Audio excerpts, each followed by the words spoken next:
지금으로부터 약 50년 전 대한민국 군 당국은 경기도 연천 일대의 야산에서 충격적인 물체 하나를 발굴했습니다. 녹슨 철제 케이스 안에 보관된 손으로 쓴 문서 뭉치였는데 그 종이 위에는 북한 공병대가 작성한 것으로 추정되는 도면과 좌표가 빼곡히 적혀 있었습니다. 그런데 놀라운 것은 그 문서의 내용 자체가 아니었습니다. 진짜 충격은 문서가 발견된 장소, 바로 우리가 안전하다고 믿어온 남측 땅 깊은 곳에서 나왔다는 사실이었습니다. 이 문서를 처음 확인한 분석관은 상관에게 이렇게 보고했다고 합니다. 이건 이미 완성된 경로를 기록한 것입니다. 앞으로 팔 계획이 아니라 이미 팠다는 뜻입니다. 그 문서는 이후 수십 년간 비밀 서랍 속에 잠겨 있었습니다. 지금도 그 서랍이 완전히 열렸는지는 아무도 확인해 주지 않습니다. 과연 우리가 발로 딛고 선 이 땅 아래에는 무엇이 있는 걸까요? 한국 정부가 공식적으로 확인한 북한의 남침 터널은 모두 4개입니다. 첫 번째 터널이 발견된 것이 1974년, 가장 최근에 확인된 네 번째 터널은 1990년의 일이었습니다. 그로부터 30년이 넘는 시간이 흘렀지만 다섯 번째 터널은 공식적으로 발견되지 않았습니다. 하지만 군사 전문가들은 조용히 이렇게 말합니다. 발견되지 않은 것이 존재하지 않는 것과 같지 않습니다. 어떤 전문가들은 수십 개의 미확인 터널이 지금 이 순간에도 휴전선 아래를 통과하고 있을 가능성을 배제하지 않습니다. 서울 지하철이 달리는 그 지하 공간과 그다지 멀지 않은 깊이에서 말입니다. 오늘 우리가 파헤치려는 것은 바로 이 질문입니다. 북한은 지난 70년 동안 정확히 무엇을 땅 아래 숨겨두었는가? 우리가 알고 있는 것과 우리가 알지 못하도록 차단된 것 사이에는 어떤 심연이 가로놓여 있는가? 그리고 가장 중요한 질문, 지금도 우리 발 아래 어딘가에서는 무언가가 조용히 이어지고 있는 것은 아닌가? 이 이야기를 제대로 이해하려면 먼저 한 가지 사실을 직시해야 합니다. 북한의 땅굴 사업은 단순한 군사공학 프로젝트가 아니었습니다. 그것은 국가의 생존 전략이었고 수십 년에 걸쳐 수십만 명의 손으로 완성된 거대한 비밀이었습니다. 한국전쟁이 휴전으로 멈추던 1953년, 김일성은 이미 다음 전쟁을 준비하고 있었습니다. 그는 전선을 정면 돌파하는 방식으로는 남한을 결코 이길 수 없다는 것을 전쟁을 통해 뼈저리게 배웠습니다. 미국의 공군력, 유엔군의 화력, 그리고 무엇보다도 서해와 동해를 통해 쏟아지는 지원 물자들, 그것들을 정면으로 상대하는 것은 자살 행위나 다름없었습니다. 그래서 그는 방향을 바꾸었습니다. 위가 아니라 아래를 선택했습니다. 눈에 보이지 않는 공간, 탐지되지 않는 길, 누구도 예상하지 못한 방향에서 서울의 심장부로 치고 들어오는 경로. 그것이 바로 땅굴 전략의 본질이었습니다. 탈북자들의 증언을 종합해보면 북한이 본격적인 땅굴 공사를 시작한 것은 1960년대 중반으로 추정됩니다. 당시 김일성은 측근들에게 이런 말을 했다고 전해집니다. 땅 위에서 싸우는 자는 보인다. 보이는 자는 죽는다. 땅 아래에서 싸우는 자는 보이지 않는다. 보이지 않는 자가 이긴다. 이 철학 하나가 이후 수십 년에 걸쳐 한반도 지하 깊숙이 새겨졌습니다. 글자 그대로 새겨졌습니다. 드릴과 폭약과 사람의 손으로. 공사에 동원된 것은 주로 북한의 공병 특수부대였습니다. 이들은 일반 군인이 아니었습니다. 지질학, 폭파공학, 지하 구조물 설계를 훈련받은 전문 인력이었고 그들에게는 단 하나의 임무만 주어졌습니다. 발각되지 않는 것, 소음 없이, 흔적 없이, 가능한 한 깊이, 가능한 한 멀리 파고들어 가는 것. 작업은 주로 야간에 이루어졌으며 파낸 흙은 북측 영토 안에서 처리되었습니다. 남측이 이상 징후를 눈치채지 못하도록 모든 것이 세심하게 설계되었습니다. 그런데 여기서 당신이 알아야 할 진짜 충격적인 사실이 있습니다. 이 모든 것이 얼마나 오랫동안, 얼마나 철저하게 은폐되었는가 하는 것입니다. 첫 번째 남침 터널이 발견된 것은 1974년 11월이었습니다. 그때까지 대한민국 국민 중 그 누구도, 심지어 군의 최고 지휘부조차도 그 터널의 존재를 알지 못했습니다. 터널은 남측으로부터 약 3km 지점, 비무장지대를 완전히 통과한 지점에서 발견되었습니다. 이미 그 터널은 완성되어 있었고 사용할 준비가 되어 있었습니다. 당시 발견의 계기는 극적이었습니다. 북한군 공병부사관 출신의 한 탈북자가 귀순하면서 터널의 존재와 대략적인 위치를 제보했습니다. 그가 아니었다면 우리는 지금도 그 터널의 존재를 모르고 있었을 것입니다. 그리고 이 사실이야말로 우리가 반드시 붙잡고 있어야 할 핵심 질문을 만들어냅니다. 만약 4개의 터널이 모두 내부 제보 혹은 우연한 발각으로 드러났다면 아무도 제보하지 않은 터널, 아무도 우연히 밟지 않은 터널은 지금 어디에 있는 것일까요? 발견된 4개의 터널 하나하나를 들여다보면 우리가 일상적으로 안전하다고 믿어온 이 땅에 대한 생각이 근본적으로 흔들리기 시작합니다. 특히 1974년에 발견된 제1터널과 1975년에 드러난 제2터널은 그 규모 자체가 충격이었습니다. 제1터널은 경기도 연천군 고랑포 일대에서 발견되었습니다. 폭 약 90cm, 높이 약 1m, 20cm, 총 길이는 3km가 넘었습니다. 하지만 이 숫자보다 더 충격적인 것은 그 안에서 발견된 물건들이었습니다. 군사 전문가들이 터널 내부를 조사했을 때 그들은 단순한 굴착 흔적만을 기대했습니다. 그런데 그들이 발견한 것은 전기 설비, 환기 시스템, 그리고 시간당 수천 명의 무장 병력이 통과할 수 있도록 설계된 이동 경로였습니다. 이것은 임시 통로가 아니었습니다. 이것은 대규모 기습 작전을 위해 치밀하게 준비된 전쟁의 동맥이었습니다. 1975년에 발견된 제2터널은 더욱 섬뜩했습니다. 강원도 철원 지역에서 발견된 이 터널은 대규모 병력은 물론 차량과 야포까지 통과할 수 있는 규모였습니다. 당시 군 당국은 이 터널의 수용 능력에 경악했습니다. 3만 명, 서울 광화문 광장을 가득 채우고도 남는 군인들이 우리가 잠든 사이 땅 아래로 쏟아져 나올 수 있었다는 뜻입니다. 세 번째 터널이 발견된 것은 1978년이었습니다. 판문점에서 불과 4km 떨어진 지점, 서울까지의 직선 거리는 불과 44km였습니다. 이 터널을 조사한 한 군 관계자는 훗날 이런 말을 남겼습니다. 우리가 이것을 발견하지 못했다면 어느 날 새벽 판문점 남쪽에서 갑자기 북한군 사단이 솟아오르는 것을 목격했을 것입니다. 그 말이 과장처럼 들리지 않는다는 것, 그것이 가장 무서운 현실입니다.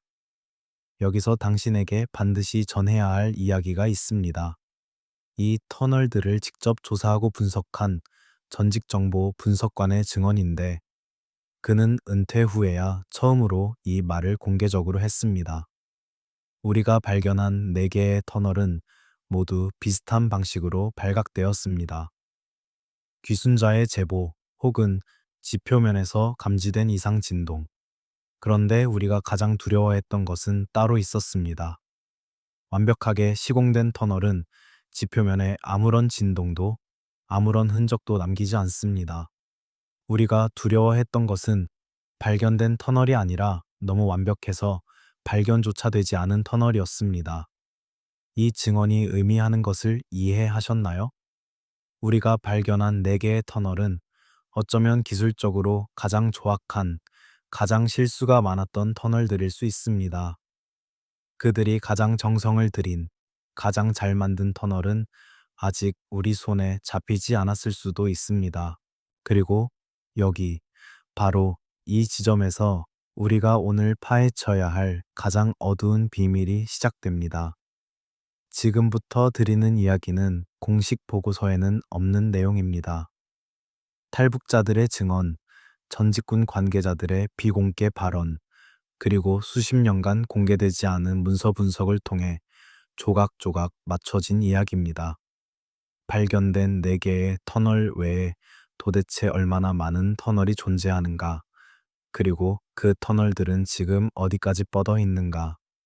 지금 이 시간에도 서울 어딘가의 비밀 서랍 안에는 공개되지 않은 보고서가 잠들어 있습니다. 그 보고서를 작성한 사람들 중 일부는 이미 세상을 떠났고 일부는 아직도 살아서 침묵을 지키고 있습니다. 그런데 바로 그 침묵 속에 우리가 가장 두려워해야 할 단서가 숨어 있습니다. 탈북자들의 증언은 언제나 단편적입니다. 그것은 탈북자들이 거짓말을 하기 때문이 아닙니다. 북한이라는 나라의 시스템 자체가 단편적인 정보만을 유통시키도록 설계되어 있기 때문입니다. 공병 부대에서 복무한 탈북자는 자신이 작업한 터널의 일부 구간만을 압니다. 전체 설계도를 본 사람은 극소수이며 그들은 절대로 북한을 탈출하지 않습니다. 그럼에도 불구하고 수십 명의 탈북자 증언을 하나씩 맞추다 보면 놀라운 그림이 완성됩니다. 1990년대 이후 귀순한 북한 공병대 출신 탈북자들의 증언을 종합한 한 연구에 따르면 북한은 휴전선 전체 구간에 걸쳐 총 20개 이상의 침투 터널을 운용하고 있다는 추정이 나옵니다. 어떤 전문가는 그 숫자가 최대 40여 개에 달할 수 있다고 말합니다. 이 중 우리가 확인한 것은 단 4개입니다. 나머지 30개 이상의 터널은 지금 이 순간에도 한반도 지하 깊숙이 가로놓여 있을 수 있습니다.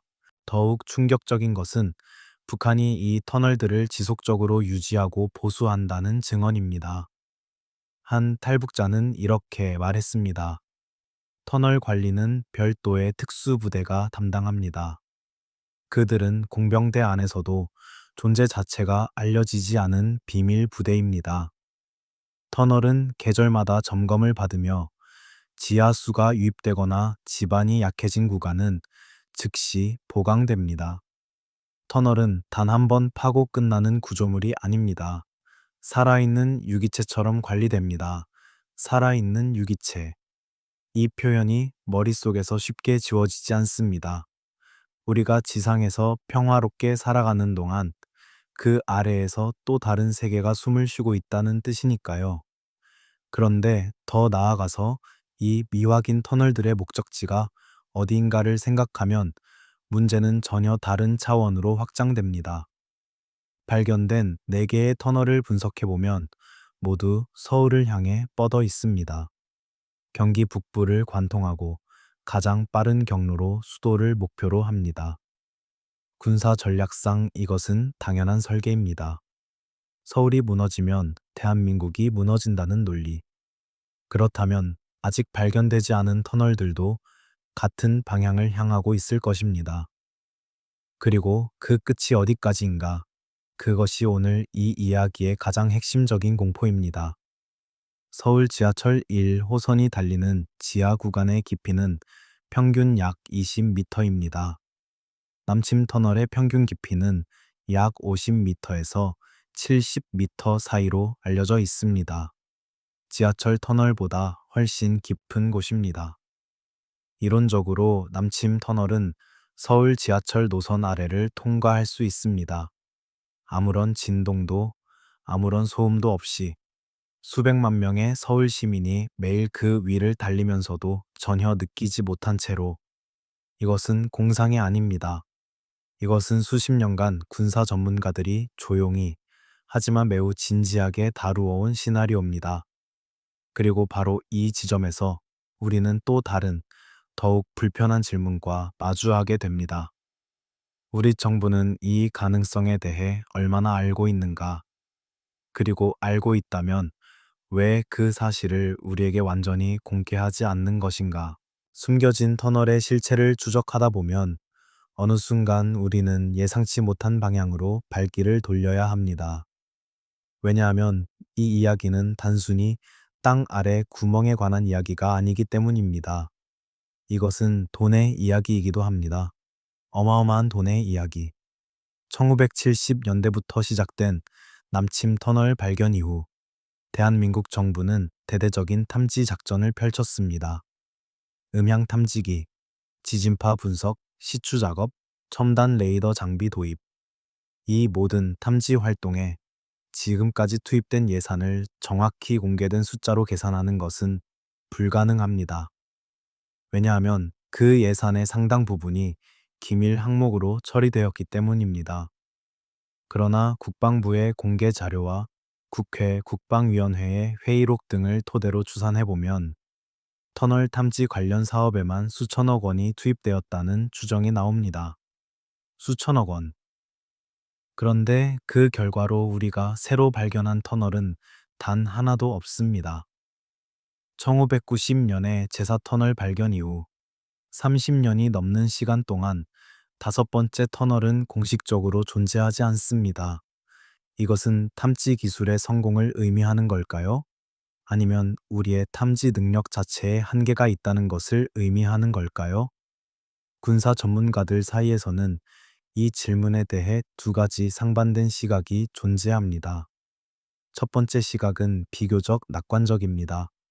현대적인 탐지 장비와 지속적인 모니터링 덕분에 북한이 새로운 터널을 굴착하기가 과거보다 훨씬 어려워졌으며 따라서 새로운 터널의 존재 가능성은 낮다는 것입니다.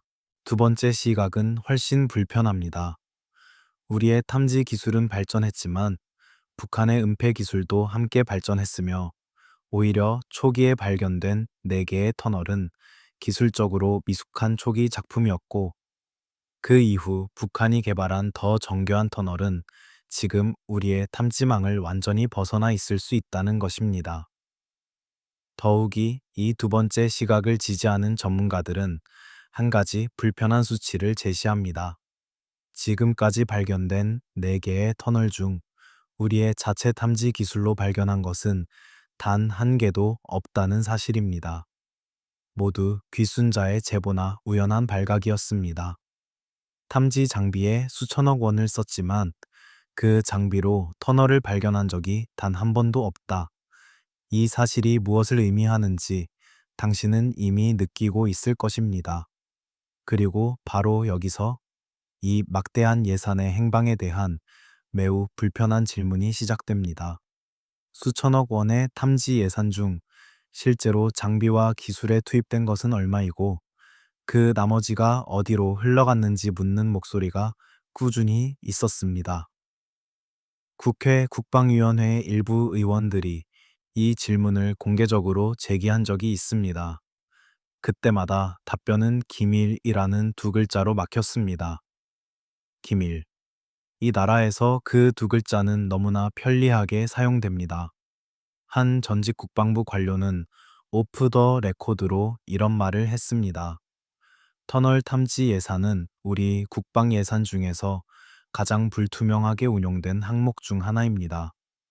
실질적인 성과 없이 막대한 돈이 집행되었고 그 집행 내역은 국회에서도 제대로 검토된 적이 없습니다. 우리가 터널을 못 찾고 있는 것인지 아니면 찾으려는 의지 자체가 부족했던 것인지 저는 지금도 확신하지 못합니다. 이 말은 단순한 불만 발언이 아닙니다. 이것은 수십 년간 대한민국의 안보 시스템 깊숙이 자리 잡아온 구조적 문제를 정확하게 짚어낸 진술입니다. 그리고 이 구조적 문제가 어떻게 형성되었고 누가 그것으로부터 이익을 얻었는지 그 추적이 이제 막 시작됩니다.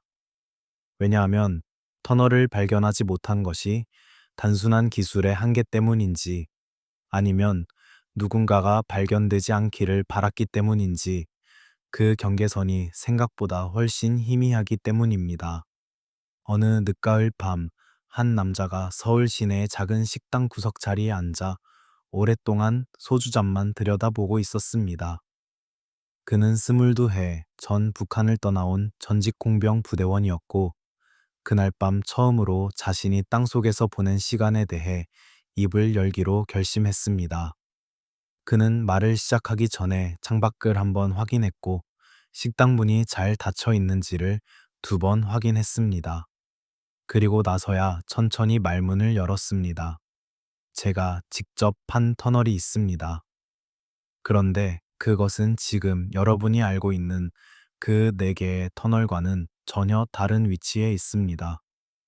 그 말 한마디가 이 취재의 방향을 완전히 바꾸어 놓았습니다.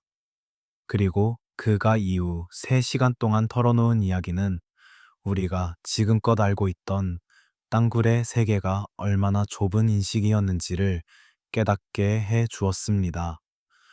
도대체 그는 어떤 터널 속에서 어떤 시간을 보냈던 것일까요? 이 증언자를 여기서는 편의상 박 씨라고 부르겠습니다. 그는 1980년대 후반 북한에서 공병 특수부대에 배치되었습니다. 입대 직후 그는 일반 공병이 아닌 특별 선발 과정을 거쳤다고 했습니다. 선발 기준은 2가지였는데, 첫 번째는 신체적 건강함이었고, 2번째는 더 중요했습니다. 가족 중에 연고가 없고 소문을 낼 사람이 없어야 한다는 조건이었습니다. 그는 배치된 부대의 정확한 명칭도 소속 사단도 알지 못했다고 말했습니다. 훈련 기간 내내 부대원들 사이에서는 서로의 출신 지역을 묻는 것이 금지되어 있었습니다. 누가 어디서 왔는지를 모르게 하는 것, 그것 자체가 체계적인 보안 시스템의 일부였습니다. 서로를 모르는 사람들이 함께 일하면 탈출 후에도 전체 그림을 맞출 수 없기 때문입니다. 북한은 그것까지 계산하고 있었습니다. 박 씨가 처음 현장에 투입된 것은 입대한 지 약 6달이 지난 시점이었습니다.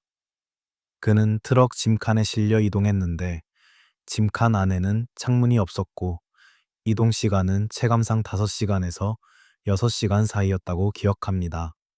도착한 곳이 어디인지 그것도 알 수 없었습니다. 다만 지표면으로 올라갔을 때 산으로 둘러싸인 깊은 골짜기였고, 그 주변에는 민가가 전혀 없었습니다. 그가 처음 내려간 구덩이의 깊이는 이미 상당했습니다. 그가 투입되기 전 선임들이 파놓은 수직갱도의 깊이는 약 60m가 넘었고, 그 아래에서 수평 굴착이 이미 시작되어 있었습니다. 박 씨의 역할은 굴착 도구를 나르고 파낸 흙과 암석 파편을 수직갱도 위로 끌어올리는 것이었습니다. 단순 노동처럼 들리지만 현장의 상황은 전혀 단순하지 않았습니다. 그는 이렇게 말했습니다.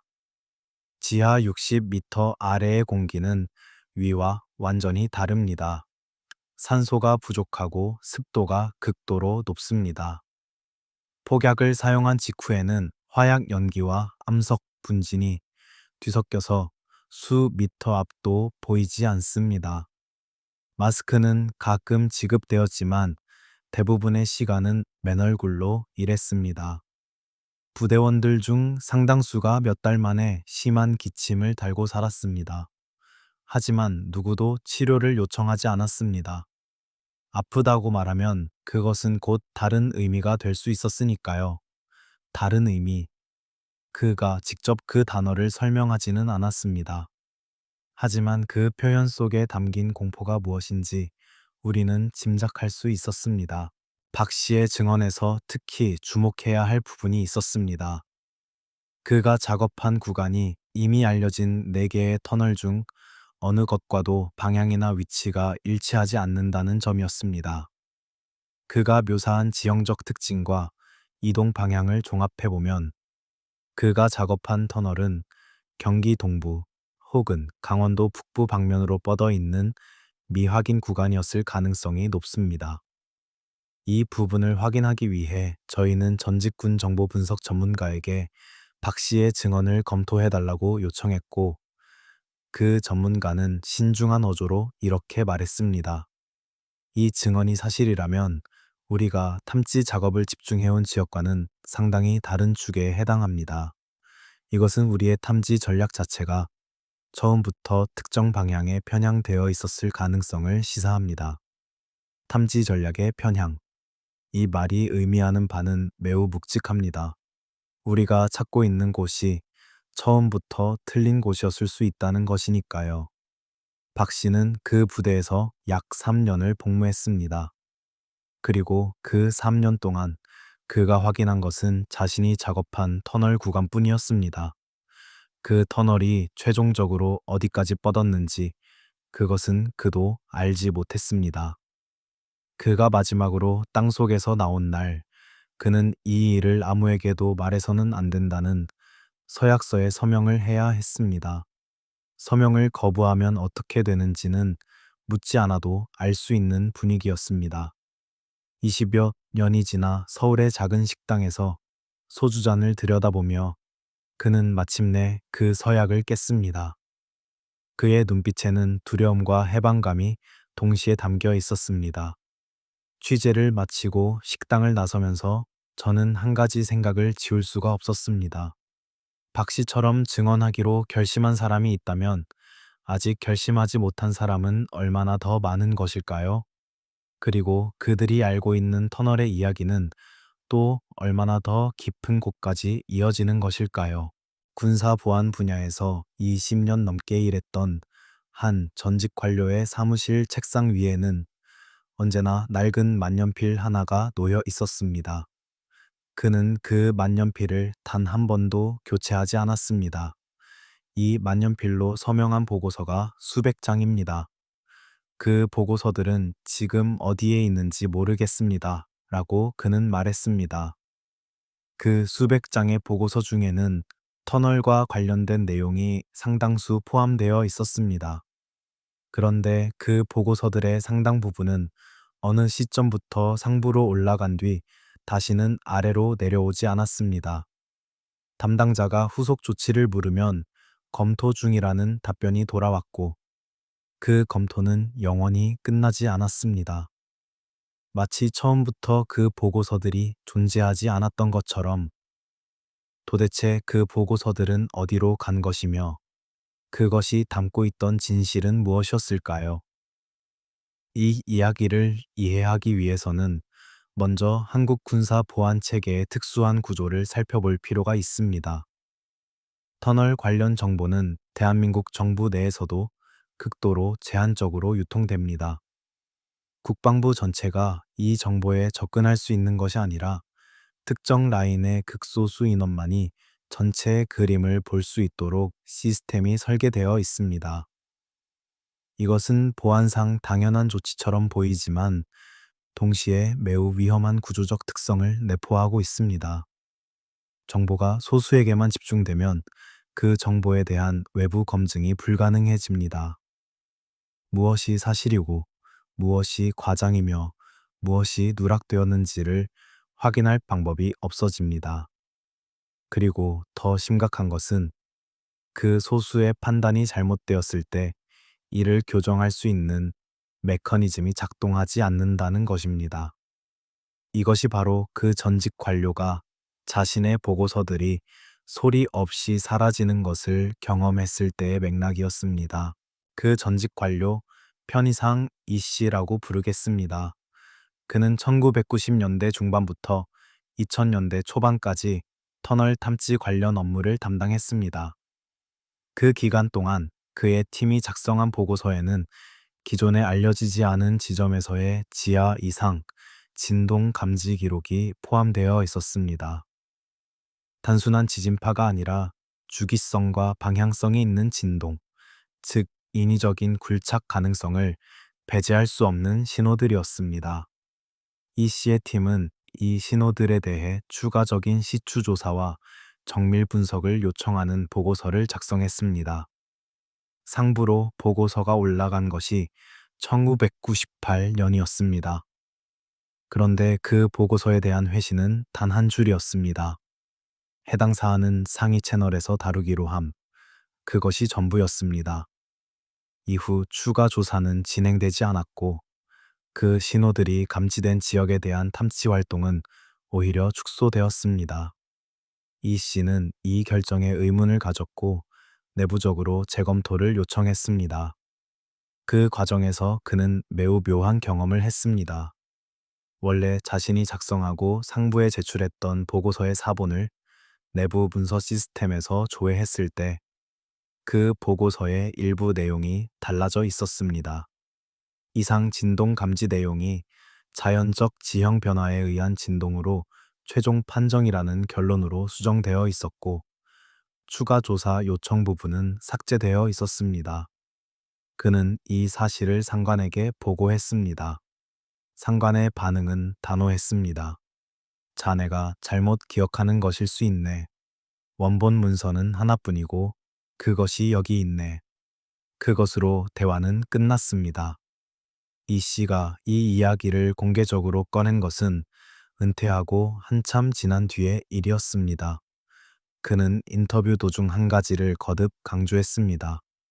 저는 누군가를 비난하려는 것이 아닙니다. 제가 말하고 싶은 것은 단 하나입니다.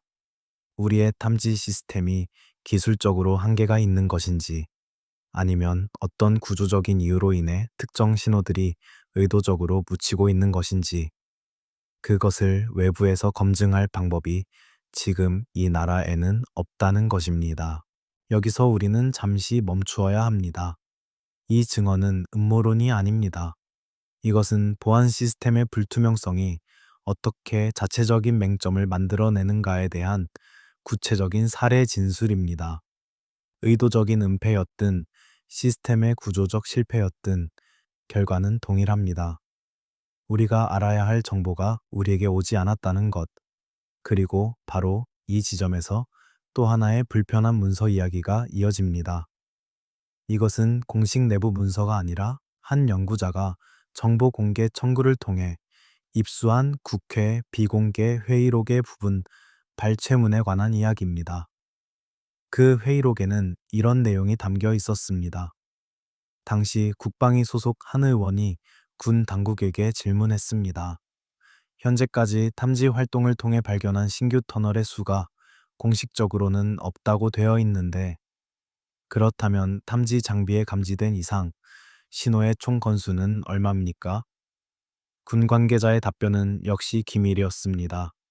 그러자 의원은 재차 물었습니다. 기밀이라는 것은 그 수가 없다는 것입니까? 아니면 있다는 것입니까?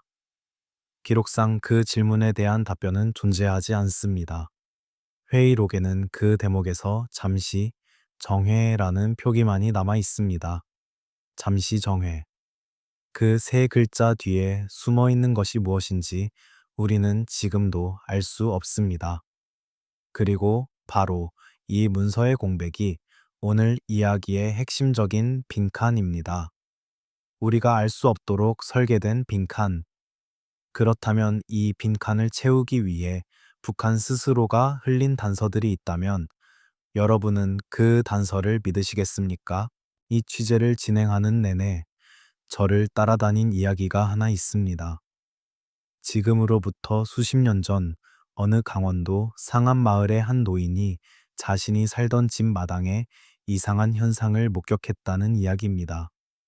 새벽 2시에서 3시 사이 마치 아주 먼 곳에서 무언가를 두드리는 것 같은 낮고 주기적인 진동이 느껴졌고 마당의 우물물이 잔잔한 파문을 만들었습니다.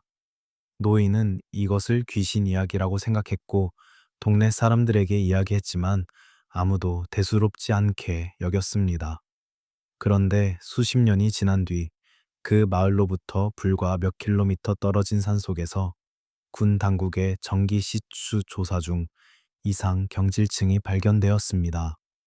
공식 조사 결과는 자연 안반 공동으로 처리되었고 그것으로 조사는 종결되었습니다. 하지만 그 현장을 직접 확인한 지질조사 요원은 사석에서 이런 말을 했습니다. 그 공동의 단면 형태는 자연적으로 형성된 것과는 전혀 달랐습니다. 인위적인 굴착 흔적이 있었습니다. 하지만 공식 보고서에 그것을 그대로 쓸 수 없었습니다. 무엇이 그를 두렵게 만들었던 것일까요? 그리고 그 두려움은 정말로 귀신 때문이었을까요? 이 이야기 속에는 우리가 지금껏 다루어온 터널 문제의 가장 섬뜩한 측면이 집약되어 있습니다. 그것은 단순히 군사적 위협의 문제가 아닙니다. 이것은 우리가 살아가는 공간, 일상의 땅, 할머니의 마당 우물 아래에서도 전혀 다른 세계의 역사가 조용히 흘러가고 있을 수 있다는 인식의 공포입니다. 북한이 터널을 파는 행위는 단순히 군사 전략의 일환이 아니었습니다. 그것은 하나의 거대한 신화 만들기였습니다. 북한 체제 안에서 지하 터널 공사에 참여했다는 것은 특별한 명예로 포장되었고, 그 프로젝트는 김일성과 김정일의 군사적 천재성을 증명하는 국가적 성취로 선전되었습니다. 내부 선전 자료에 따르면 이 사업은 조선의 대지 그 자체를 무기로 전환하는 위대한 과업이라는 수식어가 붙었습니다. 이 맥락에서 우리가 주목해야 할 것이 있습니다. 북한의 지하 터널 전략은 단순히 휴전선 아래를 뚫는 것에서 끝나지 않는다는 사실입니다. 탈북자들의 증언과 위성사진 분석 등을 종합해보면 북한 전역에는 수천 개에 달하는 지하 시설이 존재하는 것으로 추정됩니다. 핵시설, 지휘부 벙커, 미사일 저장고, 군수공장, 그리고 평양 도심 아래를 거미줄처럼 연결하는 지하 교통망. 북한은 말 그대로 지하 국가입니다. 지상의 북한은 세계가 보는 북한이고, 지하의 북한은 김씨 왕조가 진짜 의지하는 북한입니다. 이 지하 국가의 일부가 바로 휴전선을 넘어 남쪽으로 뻗어 있다는 것이 남침 터널의 본질입니다. 단순한 군사 통로가 아니라 북한이 자신들의 가장 중요한 전략 자산인 지하 세계를 한반도 전체로 확장하려는 야심의 표현이었습니다. 그렇다면 이 야심은 지금도 살아있는 것일까요? 이 질문에 답하기 위해서는 최근까지 북한 내부에서 이루어진 지하 시설 관련 활동들을 살펴볼 필요가 있습니다.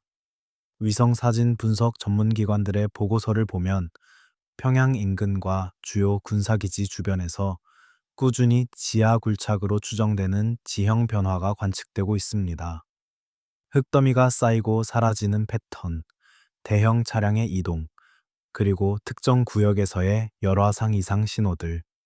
이것들은 북한이 지하 활동을 멈추지 않았다는 것을 간접적으로 보여주는 증거들입니다.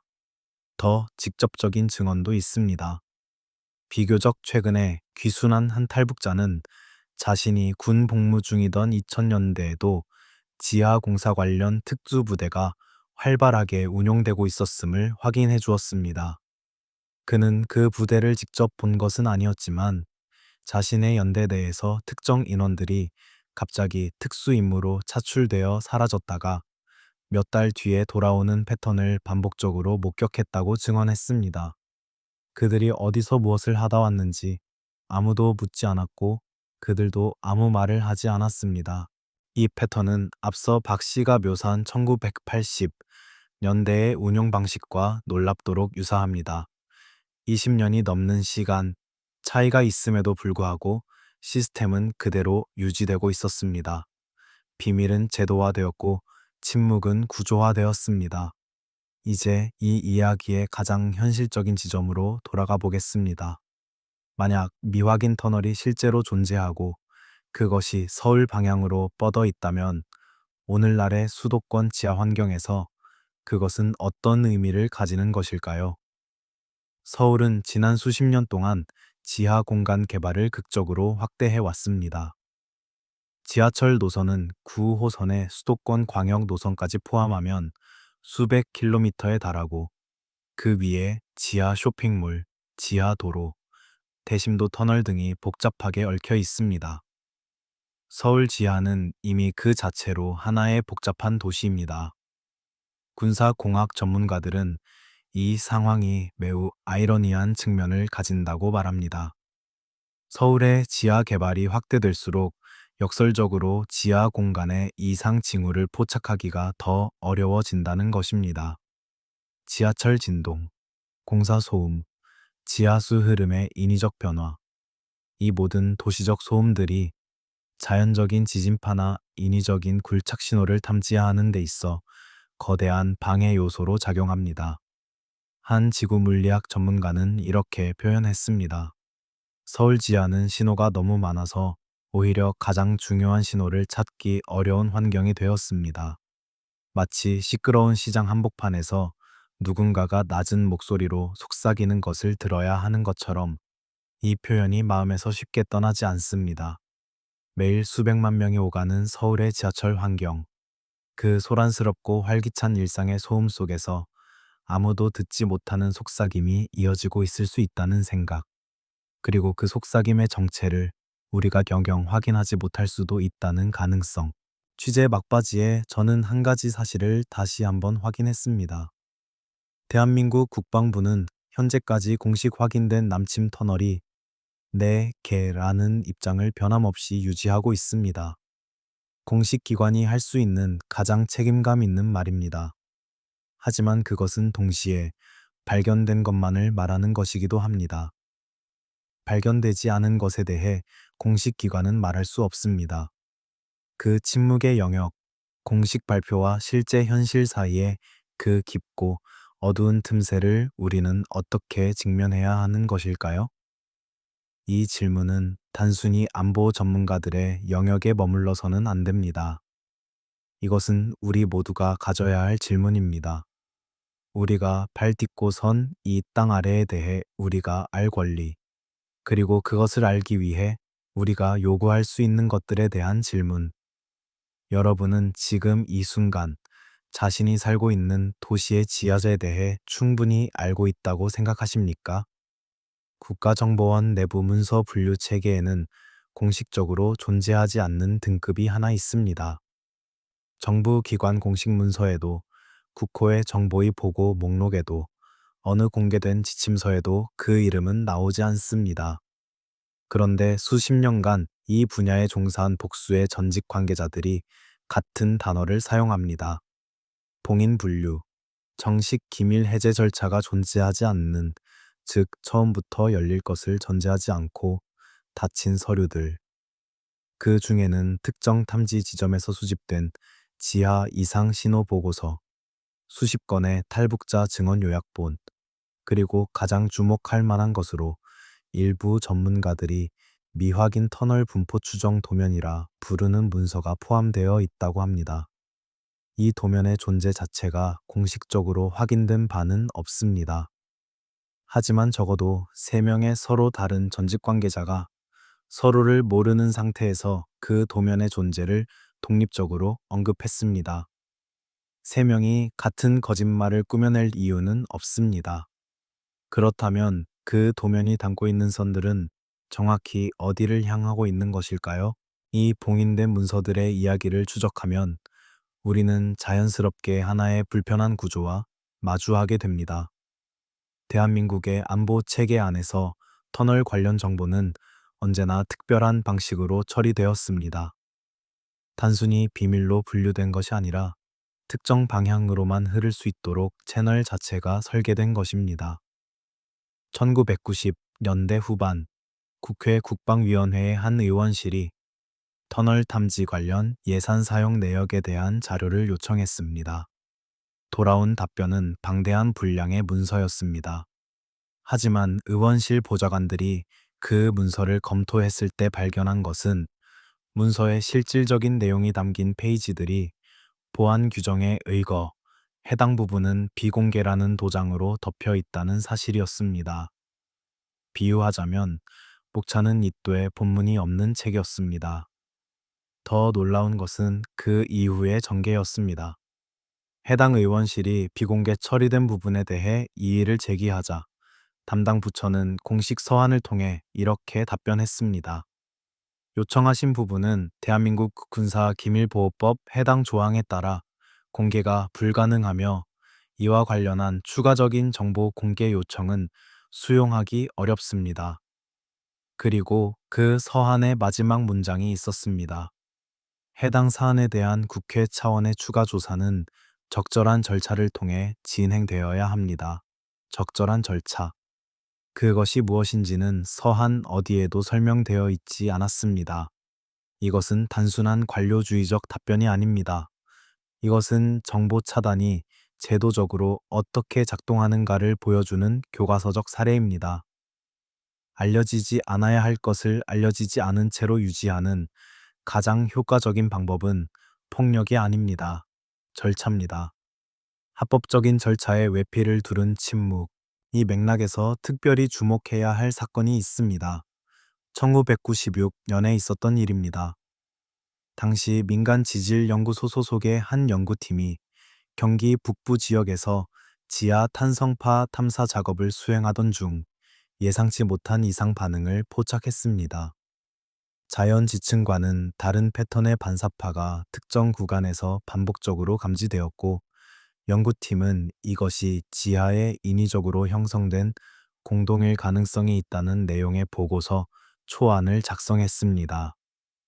그런데 그 보고서가 공식 발표되기도 전에 연구팀은 관계 당국으로부터 연락을 받았습니다. 내용은 간단했습니다.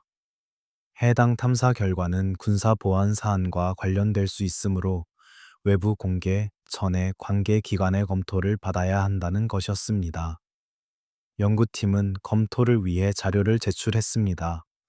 그리고 그 자료는 다시 돌아오지 않았습니다. 연구팀의 책임자는 훗날 이 경험을 짧게 이렇게 표현했습니다. 우리는 그날 이후 그 구간에 대한 탐사를 다시 진행하지 않았습니다. 요청이 있었기 때문이 아닙니다. 우리가 스스로 더 이상 그 방향을 보지 않기로 결정했기 때문입니다. 스스로 보지 않기로 한 선택. 이 자발적 침묵이 무엇을 의미하는지 여러분은 이미 느끼고 계실 것입니다. 이처럼 민간의 눈과 학문적 탐구마저 특정 구간에서 멈추게 만드는 보이지 않는 경계선이 존재합니다. 그리고 그 경계선 안쪽 우리의 시선이 닿지 않는 그 영역에서 땅 아래의 진실이 오늘도 조용히 잠들어 있습니다. 그렇다면 그 진실을 가장 가까이에서 본 사람들, 즉 북한이라는 국가 시스템의 내부에서 직접 그 세계를 경험하고 탈출한 사람들의 눈에는 무엇이 보였을까요? 그리고 왜 그들 중 일부는 목숨을 건 탈출 이후에도 수십 년간 입을 다물고 살아야 했을까요? 25해 동안 그 여자는 단 한 번도 자신의 이름을 공개적으로 말하지 않았습니다. 인터뷰 요청이 올 때마다 거절했고, 자신을 아는 사람들에게는 절대로 그 시절 이야기를 꺼내지 말아달라고 부탁했습니다. 하지만 취재팀이 마침내 그녀를 만났을 때, 그녀는 더 이상 도망치지 않겠다고 했습니다. 이유를 묻자 그녀는 창밖을 한참 바라보다가 이렇게 대답했습니다. 더 이상 두려운 게 없어서가 아닙니다. 제가 알고 있는 것을 저 혼자 가지고 가는 것이 더 두렵기 때문입니다. 그녀의 이름은 여기서 최 씨라고만 부르겠습니다. 그녀는 1980년대 말 평양의 특수기술기관에서 제도사로 근무했습니다. 그녀의 손이 옮겨 그린 것은 건물 도면이 아니었습니다. 그것은 지하였습니다. 선들이었습니다. 끝이 어디인지 알 수 없는 남쪽으로 뻗어나가는 긴 선들이었습니다. 그리고 그 선들 중 일부는 당신이 지금까지 들어온 어떤 공식 지도에도 존재하지 않습니다. 그렇다면 그 선들의 끝에는 무엇이 있는 것일까요? 최 씨가 그 기관에 배치된 것은 완전히 자신의 의지와는 무관한 일이었습니다. 평양 소재기술 전문학교를 수석으로 졸업한 직후 그녀는 국가특별사업에 배치되었다는 통보를 받았습니다. 어디서 무슨 일을 하게 되는지에 대한 설명은 없었습니다. 설명을 요청하는 것 자체가 불경스러운 일로 여겨지는 곳에서 자랐기에 그녀는 묻지 않았습니다. 기관 내부는 층별로 철저하게 분리되어 있었습니다. 그녀가 접근할 수 있는 구역은 제한되어 있었고, 같은 층에서 근무하는 동료들과도 자신의 작업 내용을 공유하는 것은 원칙적으로 금지되었습니다. 모두가 각자의 퍼즐 조각만을 가지고 있었고 전체 그림은 극소수만이 볼 수 있었습니다. 그녀의 업무는 매일 오전 잠긴 서랍에서 작업 지시서를 꺼내는 것으로 시작되었습니다. 지시서에는 좌표와 치수, 그리고 그날 옮겨 그려야 할 구간의 도면 번호가 적혀 있었습니다. 그녀는 그 지시서대로 정밀하게 도면을 제도했습니다. 작업이 끝나면 완성된 도면은 다시 수거되었고 지시서는 그 자리에서 파기되었습니다. 초혜 씨는 처음 수개월 동안 자신이 무엇을 그리고 있는지 정확히 이해하지 못했다고 말했습니다. 단순히 치수와 방향만을 따라 선을 긋는 작업이었으니까요. 그런데 어느 날 실수로 두 개의 작업 지시서가 같이 서랍 안에 들어 있었고 그녀는 잠깐 두 장을 나란히 놓게 되었습니다. 그 순간 그녀는 두 구간이 연결된다는 것을 깨달았습니다. 그리고 연결된 방향이 남쪽이라는 것도. 그것을 깨달은 순간 그녀는 즉시 두 장을 분리했고 자신이 알아챈 것을 아무에게도 말하지 않았습니다. 눈치챘다는 것을 표정으로 드러내면 안 된다는 것을 본능적으로 알았습니다. 그곳에서 일하는 사람이라면 모두 알고 있는 암묵적인 규칙이었습니다. 그녀가 그 기관에서 근무한 것은 총 4년이었습니다. 그 기간 동안 그녀의 손을 거친 도면 구간이 수십 개에 달했습니다. 모두 개별 조각이었고 그 조각들이 전체적으로 어떤 그림을 이루는지 그녀는 끝내 공식적으로 확인할 수 없었습니다. 하지만 그녀는 말했습니다. 제가 그린 선들의 양과 방향, 그리고 제가 파악한 전체적인 규모를 생각하면 그것은 4개가 아닙니다. 절대로 4개가 아닙니다. 그녀가 탈북을 결심한 것은 그 기관을 떠나고 몇 년이 지난 후의 일이었습니다. 탈북의 직접적인 이유는 터널 때문이 아니었습니다. 가족의 비극, 삶의 극단적인 궁핍, 그리고 체제에 대한 누적된 환멸이 복합적으로 작용했습니다. 하지만 남한에 정착하고 난 후 그녀는 자신이 알고 있는 것의 무게를 비로소 실감했습니다. 한국 당국에 의한 초기 조사에서 그녀는 자신의 경험을 일부 진술했습니다. 그런데 그 조사 과정에서 그녀는 매우 당혹스러운 경험을 했습니다. 조사관이 그녀가 묘사한 특정 구간의 좌표와 방향을 듣고는 잠시 멈추더니 다른 동료와 짧게 눈빛을 교환했다는 것입니다. 그리고 그 이후 조사는 다른 방향으로 흘러갔습니다. 그녀가 언급한 그 특정 구간에 대해서는 더 이상 추가 질문이 없었습니다. 그들이 이미 알고 있었던 것인지 아니면 알고 싶지 않았던 것인지 저는 지금도 구분할 수 없습니다. 그녀의 이 한마디가 이 이야기 전체에서 가장 무거운 말이었습니다. 최 씨의 증언이 더욱 주목받아야 하는 이유가 있습니다. 그녀는 굴착 현장 출신이 아닙니다. 그녀는 설계 문서를 다룬 사람입니다. 땅을 직접 판 사람이 아니라 무엇을 어디에 팔 것인지를 종이 위에 기록하는 과정의 일부에 있었던 사람입니다. 그것이 의미하는 것은 그녀가 경험한 정보가 이미 계획 단계에서 완성된 전략의 일부였다는 것입니다. 즉흥적이거나 실험적인 굴착이 아니었습니다. 수십 년을 내다본 체계적인 전략의 도면이었습니다. 그리고 그 도면을 그린 사람이 이제 처음으로 카메라 앞에 앉아 이 말을 하고 있습니다. 그 선들은 지금도 땅 아래 어딘가에 살아 있습니다. 제가 그것을 지우는 것은 불가능합니다.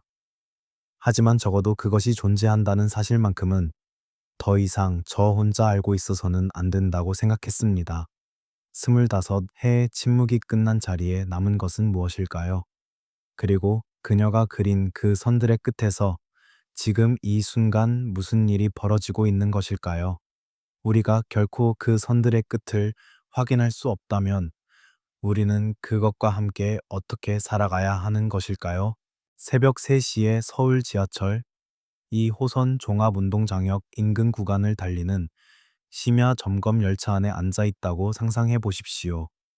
아무도 없는 텅 빈 객차, 창밖은 검은 터널벽, 열차가 내는 낮고 규칙적인 소음만이 공간을 채웁니다. 그런데 그 소음 사이 어느 짧은 순간 전혀 다른 결의 진동이 발바닥을 통해 올라온다면 어떨까요? 주기적이고 방향성이 있는 열차가 아닌 무언가가 내는 진동. 지하철 유지, 보수 현장에서 수십 년간 일해 온 한 베테랑 기술자는 자신이 그런 경험을 한 번 이상 했다고 말했습니다. 그는 그것을 처음에는 근처 지하공사의 잔진동이라고 생각했습니다. 그런데 그 시각에는 그 구간 인근에 어떤 공사도 진행되지 않고 있었습니다. 공식 기록에도 비공식 통보에도 아무것도 없었습니다. 그렇다면 그 진동은 어디서 온 것이었을까요? 그리고 그것을 감지한 그가 상부에 보고했을 때 왜 담당 관리자는 그 보고를 서류에 기록하지 않았을까요? 이 기술자의 이야기는 특별히 감각적인 공포를 자극하는 일화로 소비될 이야기가 아닙니다. 이것은 실제로 서울이라는 공간이 가진 구조적 특수성, 즉 대도시 지하의 복잡성이 어떻게 안보적 탐지의 사각지대를 만들어내는가에 대한 매우 현실적인 문제 제기입니다. 앞선 이야기들에서 우리는 탐지 기술의 한계, 정보 차단의 구조, 그리고 내부자 증언들을 통해 미확인 터널의 가능성을 추적해 왔습니다. 그런데 이 모든 논의는 사실 하나의 핵심 질문에 수렴합니다. 만약 미확인 터널이 실제로 존재한다면 그것이 지금 어느 지점까지 도달해 있는가? 이 질문에 답하기 위해서는 지금까지 발견된 4개의 터널이 보여주는 기술적 발전 궤적을 살펴볼 필요가 있습니다. 1974년의 제1터널과 1990년의 제4터널 사이에는 16년의 시간 차이가 있습니다. 그 사이 북한의 터널 공학 기술은 눈에 띄게 발전했습니다. 제1터널은 굴착 과정에서 화약 연소 흔적이 비교적 뚜렷하게 남아 있었고 지표면에서도 일부 진동이 감지되었습니다. 반면 제4터널은 훨씬 정밀하게 시공되었으며 내부 마감 수준도 이전 터널들에 비해 월등히 향상되어 있었습니다. 전문가들이 주목하는 것은 바로 이 발전 궤적입니다. 1990년 이후 30년이 넘는 시간 동안 북한의 기술이 계속 발전했다면 그 이후 만들어진 터널은 우리가 지금 가진 탐지 장비의 감지, 한계치 아래에서 시공되었을 가능성이 있습니다. 기술이 발전할수록 소음이 줄어들고 소음이 줄어들수록 탐지가 어려워집니다. 이것은 단순한 추측이 아닙니다. 이것은 공학적 논리입니다.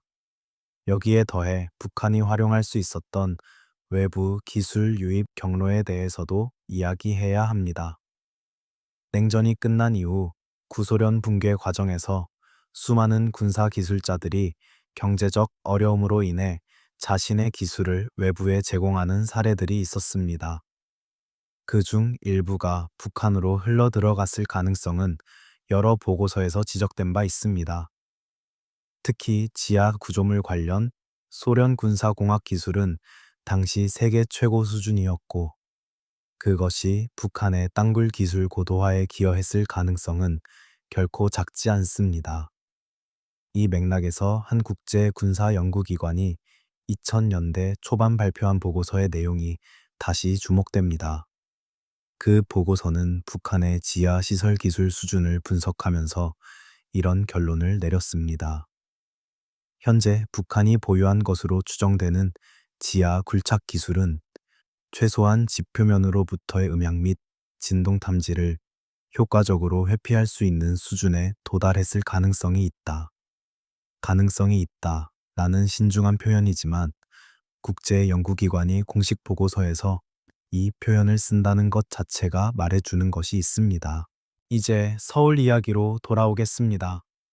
서울 지하 공간의 구조를 이 문제와 연결해서 생각해보면 우리는 매우 복잡한 그림과 마주합니다. 서울의 지하 인프라는 수십 년에 걸쳐 중첩적으로 개발되었습니다. 지하철 노선망, 지하 통신 케이블, 상하수도 시스템, 그리고 2000년대 이후 급속도로 확장된 대심도, 지하 도로와 환기 시스템. 이 모든 구조물들이 서로 다른 깊이에서 서울 지하를 거미줄처럼 채우고 있습니다. 지질공학 전문가의 설명에 따르면 이 중첩된 구조물들은 지하 탐지 작업에 있어 이중의 장애물로 작용합니다. 첫째로 구조물 자체가 되는 진동과 전자기 간섭이 외부 신호를 교란합니다. 둘째로 이미 빽빽하게 개발된 지하에서 새로운 이상 신호를 기존의 인프라 신호와 구별해내는 것이 기술적으로 극도로 어렵습니다. 쉽게 말하자면 너무 많은 것들이 이미 그 땅속을 채우고 있어서 침입자를 찾기가 그만큼 어려운 환경이 되었다는 것입니다. 그런데 이 상황이 단순히 우리에게 불리한 환경이라는 것 이상으로 의미하는 것이 있습니다. 북한의 입장에서 보면 서울의 지하 인프라 발전 자체가 역설적으로 침투 전략의 은폐 조건을 강화해주는 방향으로 작용할 수 있습니다. 우리가 도시를 더 발전시킬수록 그 발전이 만들어내는 지하 소음이 그들의 존재를 덮어줄 수 있다는 것입니다. 이것은 우리가 아무리 첨단 탐지 기술을 개발해도 그 기술이 작동하는 환경 자체가 점점 더 복잡해지고 있다는 것을 의미합니다. 이 지점에서 우리는 이 이야기 전체를 아우르는 한 가지 본질적인 역설과 마주합니다. 우리가 더 안전한 도시를 만들기 위해 지하를 개발할수록 그 개발이 어떤 의미에서는 우리가 가장 두려워해야 할 것을 더 보기 어렵게 만든다는 것입니다. 안전을 향한 노력이 동시에 특정 종류의 위협에 대한 감지 능력을 약화시키는 아이러니. 이것은 누군가의 음모나 실수가 아닙니다. 이것은 우리가 직면한 구조적 현실입니다. 그렇다면 우리에게 무엇이 남는 것일까요? 공식 발표에 4개, 탈북자 증언이 가리키는 수십 개, 봉인된 보고서 속의 미지수, 그리고 최 씨의 손이 그어내린 남쪽을 향한 선들. 이것들이 모두 수렴하는 지점은 어디일까요? 그것이 서울의 지하 어딘가라면 그 어딘가는 지금 이 순간 우리 발 아래 얼마나 가까이에 있는 것일까요? 새벽 3시 아무도 없는 지하철 터널 안에서 심야 점검 기술자가 느꼈다는 그 정체불명의 진동. 그것이 단순한 공사 잔진동이었는지 아니면 전혀 다른 무언가의 숨소리였는지 우리는 그것을 알 수 없습니다. 그리고 어쩌면 그것을 알 수 없다는 사실 자체가 이 이야기에서 가장 정직한 결론일지도 모릅니다. 여러분은 지금 이 이야기를 들은 뒤에도 서울 지하철을 타고 어두운 터널 속을 달리면서 아무 생각도 들지 않을 수 있을까요? 지하 50m 아래 어둠 속에서 한 남자가 문을 두드렸습니다. 그것은 1992년의 일이었고 그 문은 평양의 어느 내각청사 지하 회의실로 이어져 있었습니다. 그 방에 들어간 사람은 단 한 명이었습니다. 하지만 그가 나왔을 때 수십 년에 걸쳐 진행되어 온 한반도 지하 전략의 방향이 근본적으로 바뀌었습니다. 그 회의가 끝난 직후 남침 터널 관련 특수부대의 지휘 체계가 조용히 재편되었고 새로운 명령이 내려졌습니다. 지시의 내용은 단 2가지였습니다. 이미 존재하는 것을 더욱 깊이 숨길 것, 그리고 새로운 것을 아무도 예상하지 못하는 곳에서 시작할 것. 그 회의에 들어간 남자의 이름은 지금도 어떤 공식 기록에도 존재하지 않습니다. 그런데 그 남자가 회의실을 나온 직후 처음으로 전화를 건 상대가 누구였는지 수십 년이 지나 비로소 그 단서가 수면 위로 떠올랐습니다. 그 전화의 수신자는 평양이 아닌 서울에 있었다는 주장이 있습니다. 도대체 그것이 무슨 의미인지 우리는 이제부터 그 실마리를 따라가야 합니다. 이 이야기는 단순히 북한 내부의 지령 체계에 관한 것이 아닙니다. 이것은 수십 년 동안 남침 터널 탐지와 대응이라는 문제를 둘러싸고 남한 내부에서도 이해관계와 판단이 엇갈려온 복잡한 내막에 관한 이야기입니다. 그리고 그 내막의 중심에는 언제나 하나의 질문이 있었습니다. 누가 어떤 이유로 이 진실을 알고 싶지 않았는가?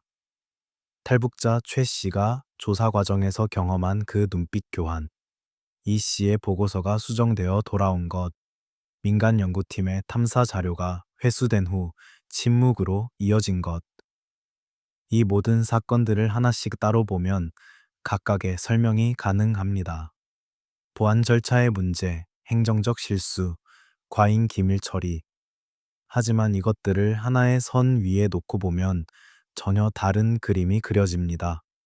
정보가 흐르지 못하도록 막는 보이지 않는 손. 그리고 그 손이 어디에 있는지를 찾아가다 보면 우리는 지금껏 이 이야기에서 다루지 않은 한 집단과 마주하게 됩니다. 그들을 여기서는 방어선 설계자들이라고 부르겠습니다. 이것은 은유적 표현이 아닙니다. 실제로 대한민국의 터널 대응 전략을 수십 년에 걸쳐 설계하고 집행해온 소수의 전문 관료 집단이 있었습니다. 국방부 내 특수보직, 국가정보원의 특정 라인, 그리고 방위산업체와 연결된 일부 퇴역 장성들로 구성된 이 비공식 집단은 터널 탐지 예산의 실질적인 배분과 탐지 활동의 방향 설정에 있어 막대한 영향력을 행사해 왔습니다. 이들의 존재 자체가 문제는 아닙니다. 민감한 안보 사안을 다루는 전문가 집단은 어느 나라에나 있습니다. 문제는 이 집단이 운용된 방식에 있었습니다.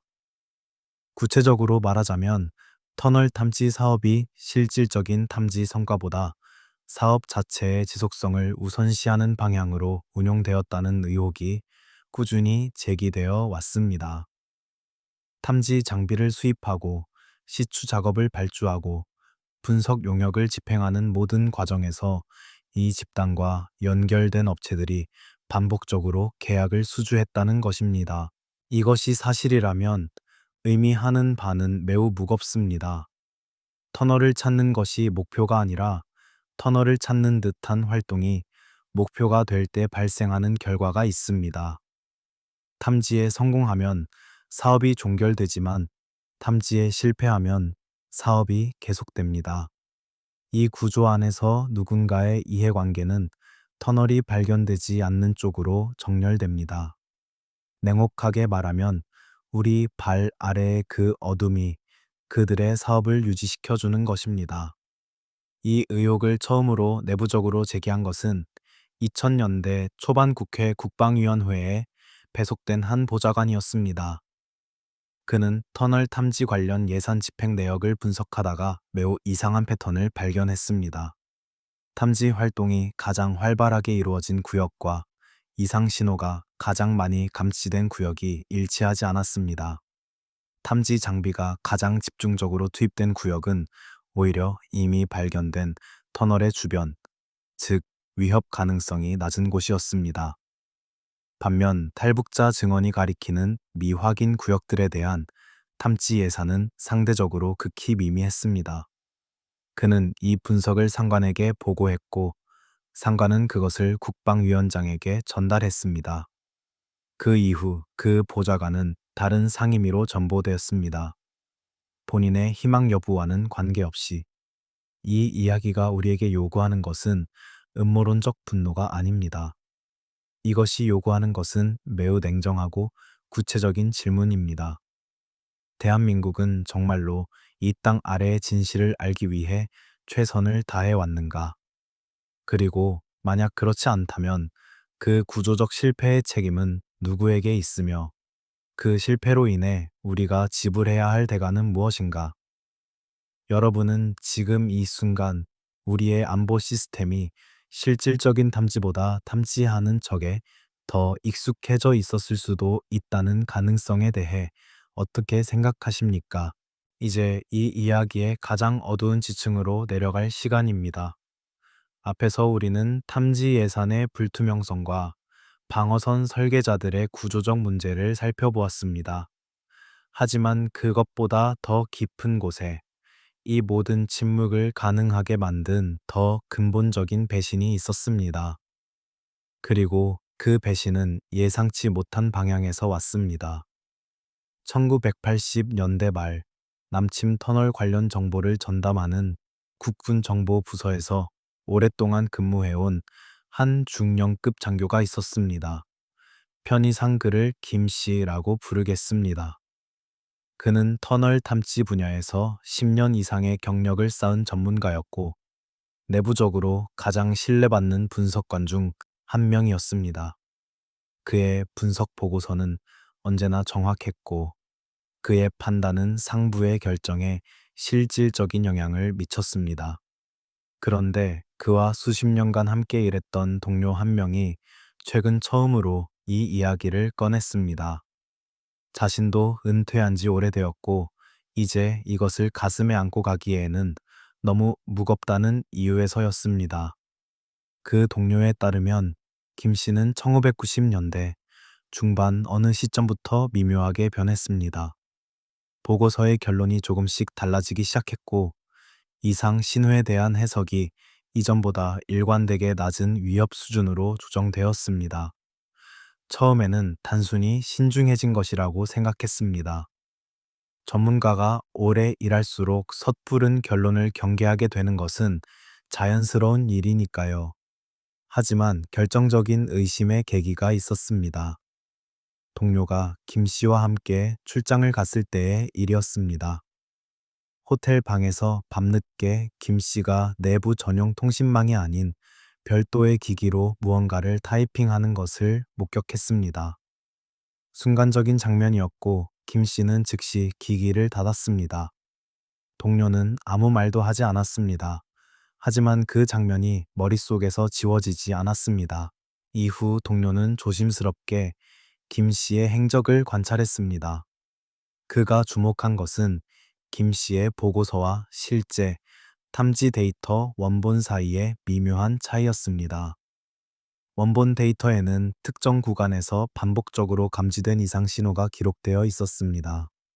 하지만 김 씨의 최종 보고서에서 그 신호들은 매번 자연적 지형 변화로 재해석되어 있었습니다.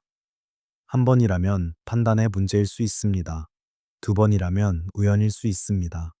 하지만 그 패턴이 3년 이상 반복되었을 때 그것은 더 이상 우연이 아니었습니다. 동료는 이 사실을 어떻게 처리해야 할지 오랫동안 고민했습니다. 확실한 증거 없이 동료를 의심한다는 것, 수십 년을 함께한 사람을 고발한다는 것은 단순히 용기의 문제가 아니었습니다.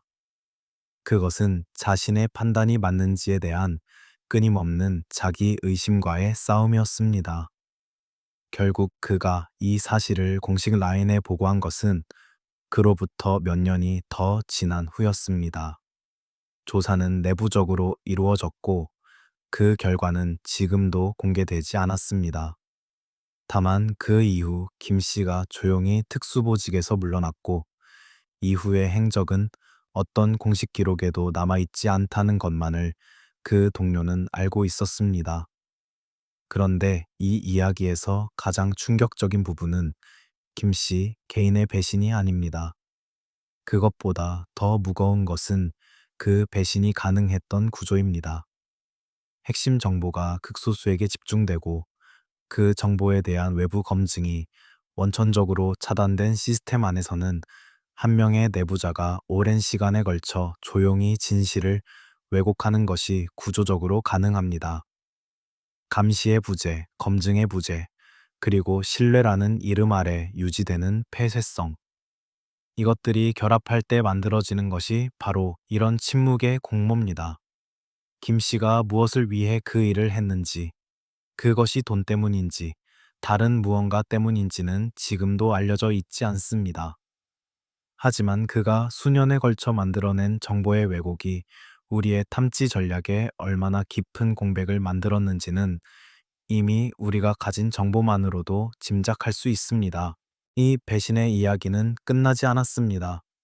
왜냐하면 김 씨가 남긴 왜곡된 보고서들은 그 이후 다른 분석의 토대가 되었고 그 토대 위에서 내려진 결정들은 오늘날까지 영향을 미치고 있을 수 있기 때문입니다. 진실이 왜곡되는 것은 한순간의 사건이지만 그 왜곡이 남기는 그림자는 수십 년에 걸쳐 늘어납니다. 그리고 그 그림자가 가장 짙게 드리워진 곳이 어디인지, 그것이 바로 지금부터 우리가 마지막으로 들여다봐야 할 공간입니다. 가장 가까운 곳에서 가장 오랫동안 이 침묵과 함께 살아온 사람들, 즉 휴전선 인근에 실제로 살아가는 사람들의 이야기로 돌아가야 할 때입니다. 과연 그들은 이 모든 것을 알고 있었을까요? 아니면 철저하게 모르도록 설계된 세계 안에서 살아온 것일까요? 22명. 이것은 경기 북부와 강원도 접경 지역에서 지금도 살아가는 민간인 주민들 중 자신이 살아온 땅 아래에서 이상한 진동이나 소리를 경험했다고 증언한 사람들의 수입니다. 이 숫자는 공식 통계가 아닙니다. 한 지역 언론 기자가 2년에 걸쳐 접경 지역 마을들을 직접 방문하며 비공식적으로 수집한 증언의 수입니다. 공식적으로 이 증언들은 어디에도 기록되지 않았습니다. 그리고 그 기자가 이 취재 결과를 기사로 쓰려 했을 때 편집국에서 기사는 보류되었습니다. 보류 이유는 확인되지 않은 정보라는 것이었습니다. 그 기자는 지금도 그 편집장의 결정이 단순히 저널리즘적 기준 때문이었는지 다른 이유가 있었는지를 확신하지 못한다고 말합니다. 확인할 방법이 없으니까요. 그 22명의 증언은 지금 어디에 있을까요? 그리고 그들이 발 아래에서 들었다는 그 소리는 무엇이었을까요? 이 마지막 이야기는 거창한 음모나 정치적 결론으로 귀결되지 않습니다. 이것은 아주 평범한 사람들, 아침에 일어나 밭에 나가고 저녁에 막걸리 한 잔을 하고 밤에 산 너머 별을 보며 잠드는 사람들의 이야기입니다. 그리고 바로 그 평범함 속에 이 모든 이야기에 진짜 무게가 있습니다. 접경 지역 주민들은 태어나면서부터 이 분단의 현실 속에서 살아왔습니다. 그들에게 북한의 군사적 위협은 교과서 속 이야기가 아닙니다. 그것은 삶의 배경음입니다. 늘 거기 있지만 너무 오래 있어서 때로는 잊히는, 하지만 절대로 사라지지 않은 그 무언가. 그들은 그 배경음과 함께 살아가는 방법을 수십 년에 걸쳐 익혀왔습니다.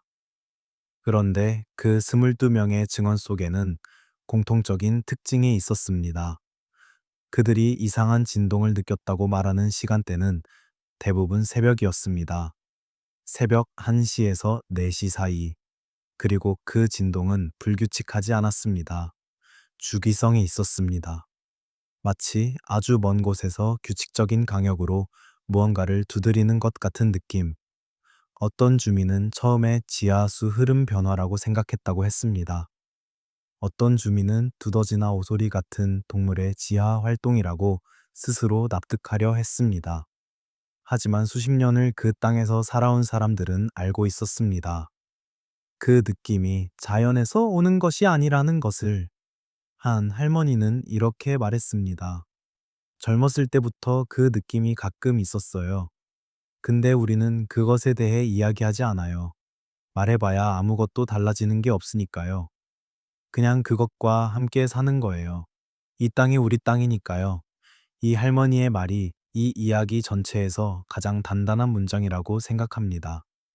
거창한 보고서나 전문가의 분석보다 더 정직한 진실이 그 짧은 문장 안에 담겨 있습니다. 그것과 함께 살아가는 것. 이 땅이 우리 땅이기 때문에. 북한의 남침 터널에 관한 이야기는 군사 전략의 이야기이기도 하고 정보 은폐의 이야기이기도 하고 예상과 부패의 이야기이기도 합니다. 하지만 가장 본질적인 차원에서 이것은 분단된 한반도에서 살아가는 사람들의 이야기입니다. 그 분단이 만들어낸 가장 물리적이고 가장 구체적인 현실, 즉 우리가 딛고 선 땅 자체가 평화의 공간인 동시에 전략적 전장이라는 사실. 그것을 인식하면서도 그 위에서 일상을 살아가야 하는 사람들의 이야기. 공식 확인된 터널은 4개입니다. 하지만 우리가 이 긴 여정을 통해 만난 증언들, 봉인된 문서들, 왜곡된 보고서들, 그리고 새벽 땅 아래에서 들려오는 정체불명의 소리들은 모두 같은 방향을 가리킵니다. 우리가 알고 있는 것은 우리가 알아야 할 것의 일부일 뿐이라는 것. 그 나머지가 얼마나 되는지, 그것이 어디까지 뻗어 있는지, 그리고 그것이 언제 어떤 방식으로 우리 앞에 모습을 드러낼 것인지. 이것들은 지금 이 순간에도 지하 깊숙이 잠들어 있는 질문들입니다. 그리고 그 질문들이 잠든 땅 위에서 오늘도 수천만 명의 사람들이 걸어 다닙니다. 서울 지하철이 달립니다. 아이들이 학교에 가고 노인들이 공원 벤치에 앉아 햇볕을 쬐입니다. 접경 지역의 할머니는 새벽 어둠 속에서 발바닥으로 전해지는 그 익숙한 진동을 느끼며 눈을 감습니다. 그것과 함께 사는 것이 이 땅에서의 삶이기 때문에 이 모든 것이 우리가 직면한 현실입니다. 화려하지도 않고 영웅적이지도 않은, 그러나 매 순간 우리 아래에서 조용히 이어지고 있는 현실. 그 현실 앞에서 우리가 가져야 할 것은 공포가 아닙니다. 그것을 직시하는 용기와 그것을 알기 위한 끊임없는 질문이어야 합니다. 한국 전쟁이 끝난 지 70년이 지났습니다. 총성은 멈췄지만 땅 아래는 멈추지 않았습니다. 그리고 우리가 그 땅 아래를 직시하지 않는 한 그것은 앞으로도 멈추지 않을 것입니다.